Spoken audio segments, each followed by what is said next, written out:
Okay, welcome everyone to the other side of medicine. I am James Krystosik. You can call me Dr. J, call me Dr. Goodcarb. You can call me whatever you like. But today we are privileged to have a special guest in the house. It's Dr. Kyle Smith. He is an accomplished author. He's a researcher, clinician, and chiropractor excellence. So we are really excited. Dr. Kyle, welcome to the other side of medicine. Well, thank you so much for having me on. I'm very, very grateful for being here. Thank you. Well, we're grateful for having you here. So first of all, you are the author of this book. Yes. Testosterone Switch. Is that correct? That is correct. That's my book. Okay. I want to make sure the right guy. Okay, you are the man. Okay, so just joking, folks. But in any event, tell us, how did you develop a passion for hormonal health, and how did the book evolve out of that? Give us the story. It's a journey of discovery. It was really a blessing, but it's a blessing in disguise. A lot of my blessings in life came because of a challenge. And then, you know, if you look for the answer, you're led to the answer of how to fix the challenge. And in fixing my own challenge, so to speak, I got to go on and train now thousands of doctors on how to do this program that we call the Testosterone Switch in practice. So it all came from me years ago. I mean, 15 years ago, actually. I was 45 and suddenly I was fatigued. I was tired all the time. I couldn't figure out why I was overweight. And I ran my blood to find out my testosterone was an unbelievably miserably low 200. That's 200 nanograms per deciliter. Now the scale for a healthy testosterone is 200 to 1100. So I'm at the very, very last digit of the healthy normal scale. And I felt terrible, right? I'm fatigued. I'm tired all the time. First of all, I've got to say testosterone is a lot more than what the media makes it out to be. It's everything that makes a man. It has to do with your cognitive function, your memory, your mood, how good you feel. I got to tell you, I've met so many women that say, I want my husband back. He used to be fun. He used to be joking all the time. We'd do stuff, and now I can't get him off the couch. Well, this is the energy or lack of energy that comes from having low normal testosterone. So I found out mine was miserably low, and I started to look for what I could do to fix it. And a really good friend of mine who's an osteopathic physician, a DO, he recommended a bioidentical cream. So I'll say to you and your audience, at 45, I went on it. I went on the bioidentical cream, and the morning I put that on, it was a transdermal. You put it on your arm, it absorbs in. The moment I put it on, it was like a cup of coffee. Suddenly I had energy and I felt fantastic. I was standing up straight, you know, my chest was out and I felt incredible. And then the next day I felt incredible again. And the next day and the next day. And then suddenly, about 1 or 2 weeks into it, I started to have some serious side effects from that. And I started to ask myself, what's going on? I go back to my DO friend. He says, oh, now you need an aromatase inhibitor because my estrogen went through the roof, which oftentimes happens when a guy is supplementing exogenous testosterone. So now I've got an estrogen problem and I've got a testosterone problem. And I said to myself, wait a second, you're the natural guy. I've been practicing clinical nutrition, you know, at this point in time for like 25 years. What gives? Why did you go down this path? I mean, I'm not against bioidentical testosterone if it's necessary, but the question is, for a 45-year-old, is it really? Right? Is it really necessary? So I asked the question, why is my testosterone low? Is there anything I can do naturally to restore it? Because I'm 45, my testosterone's low, but I have to assume when I was 30, it was fine because I felt fantastic, right? So how can I regain the testosterone of a healthy 30-year-old completely naturally? That question took me on a journey of discovery into the peer-reviewed research literature to look for why does testosterone fall in otherwise healthy men? And I found the answer.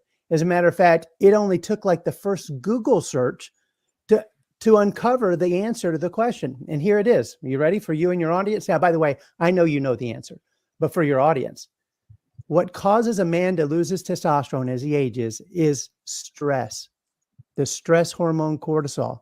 When cortisol goes up, and that's a normal response, by the way, to being stressed. When cortisol goes up, testosterone goes down. There's an inverse relationship. If cortisol is high, testosterone is low. As a matter of fact, in a man's body, there's a switch that turns testosterone off, hence the name of the book, wherever it is over here, the testosterone switch. So there's a switch in a man's body that turns testosterone off, and it's stress. So right now, I want to speak to any man and any woman that's watching this video. If it's a woman and this is your spouse, your husband, think of this. Is he stressed? Is there financial stress, family stress, business stress, work stress? Any kind of a psychological stressor can cause cortisol to go up and for testosterone to go down. And in essence, this is how it works. A young man is like a tight rubber band. He can get stressed, which means to a doctor, he goes out of homeostasis, he goes out of balance. And then like a tight rubber band, he comes right back to normal very quickly. In other words, an 18-year-old, a 22-year-old male can get stressed, cortisol comes up and it goes right back down. But when the fella gets older, it's really common for him to get stressed easier and stay stressed longer. In other words, cortisol hovers around a much longer period of time before it comes back down to normal. So he's like a loose rubber band that's been stretched 100 times. It's easy for him to stretch and go out of balance, and it takes longer for him to come back into balance. So we lose testosterone to stress as we age. And the target for clinicians is to look at fixing stress, helping to fix that stress response. And that will actually boost testosterone. And that's really important to say, because you can go to a vitamin store or a herb store and find all kinds of products that are targeted to men who are wanting to fix this problem. But those products very rarely are formulated to affect stress. They're actually formulated to affect testosterone. And you can actually work with those products temporarily, but if you don't fix the problem, if you don't go upstream to fix the stress response, you can't restore healthy testosterone. So I'll end my introduction with this. Well, yeah, before you go on there, I just want to interject something here. I think when you were prescribed this testosterone cream, yep, that was treating the downstream effects. Right. It wasn't upstream, wasn't fixing the problem. No. And that's the key element here that we're talking about, folks, is Dr. Kyle's talking about finding the root cause, going upstream to find the root cause rather than treating the symptoms. So yeah, I just want to make that point. And by the way, I want to say again, I'm not against exogenous testosterone like the bioidentical cream if it's necessary. But to the degree a young man or a healthy middle-aged or not middle-aged anymore man can restore testosterone like he was 30 again, I want to go the natural route as long as I possibly can. Well, the body will make its own testosterone if you correct the underlying cause. There's got to be some kind of a glitch, some kind of a problem. Yep. And so we're talking about the underlying cause, and that is cortisol. Cortisol is the testosterone switch that turns testosterone off. So what I do is I teach clinicians, I teach doctors how to help their patients fix that cortisol switch, which is the testosterone switch. And to the degree you can rest and repair that and recreate resilience, if you will, you can restore a guy's testosterone. Okay, well, let's talk about because we're not talking to doctors right now. We're talking to people. We're talking the average person, the male who's struggling, who's got a lot of stress in their life. And, they got the financial stress, they've got the stress of the family, they got the stress of, all the things in the world that we've got today. How do they manage the stress? What are some of the practical things that people can do to help that? Okay. So in managing stress, the first and foremost thing that you need to do is eliminate the stressor, which is a lot easier said than done in life, right? Especially if it's a guy and it's work stress, job-related stress, maybe relationship stress at work. You don't like your boss. You don't like the tasks that you're tasked with doing every day. These are mental stressors that can cause your stress hormone to go up. So it's repositioning your attitude towards that, which is, again, a lot easier said than done. So in the testosterone mindset. Yeah, it is the mindset. It really always is. And, one of the things I like to do is practice gratitude. In any situation, there are things that you can look for to be grateful for. And to the degree you're enhancing your perception of gratitude, it's really impossible to be in fear, worry, doubt, and insecurity while you're being grateful. They just doesn't happen at the same time. So part of it is practice focusing on those those attitudes and those thoughts that are in your life, those things that you're thankful for. On the other side of this, in the Testosterone Switch book, I recommend a supplement. And it's a really neat supplement because there's a long history of safe use, and it is called phosphatidylserine. And what I share in the Testosterone Switch book is the active daily intake of 600 milligrams a day has been shown to enhance testosterone in otherwise healthy men who are exercising every day. So there's a couple points. There's taking the right amount of this ingredient, phosphatidylserine, and it works in conjunction with, or rather in synergy with, exercise. What I've seen in my own life and in clinical practice, you can't take this ingredient, sit on the couch and make testosterone. But if you take the ingredient and you exercise, and especially if you can do high intensity interval training, you can actually dramatically boost your testosterone for an otherwise healthy male. The way phosphatidylserine works is it works on the stress response in our brain. It's called, I know you know the name, but it's called the HPA axis, hypothalamic pituitary adrenal axis. It's the axis between the brain and the body that literally is the stress response. Phosphatidylserine can actually balance that out for us. And by balancing it, we don't have an exaggerated stress response, meaning we're stressed, but we don't have as much cortisol produced as normally or as we used to. And that blunting of cortisol in the atmosphere of exercise can produce healthy testosterone in men. What are some of the other practical things that people could do? I know the phosphatidylserine is a very important ingredient and part of this whole program, but what are some of the other practical things that people can do to help to reduce the stress response? Well, I'm glad you asked. One of the most powerful things you can do is actually exercise. And I've just mentioned coupling or combining phosphatidylserine with exercise. But interestingly, exercise is the best stress reset on the planet. So the question really for a man isn't if you should exercise, it's when, every day. And when means taking time into your schedule for you to support and nourish this temple, this body that you've been given. And exercise really does that well. If a guy goes to work and he's stressed at work, the best time to exercise is when he gets home, right when he gets home around 6 p.m., 7 p.m., always at least 2 or 3 hours before bedtime. To the degree he can do that, he can reset that stress response in the body. It's amazing because it's neurological and it's physiological for the body. So there's a neurological basis for the stress reset, but at the end of the day, exercise is the key for a stress reset. If a guy can't exercise in the evening, then it's very important to wake up a little bit earlier in the morning and get that exercise out of the way first thing in the morning. Anytime is good. Evening is best, especially after a stressful day.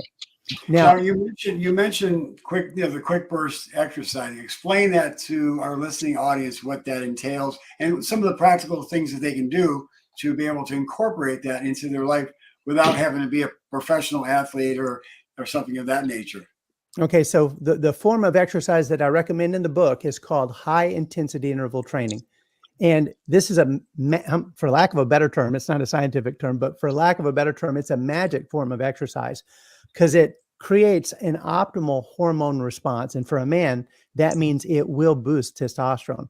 The key, first of all, is to make sure that any man watching this video is healthy enough to do high intensity interval training. And if there's a question about your health, you definitely need to visit with your practitioner to make sure that this form of exercise is right for you.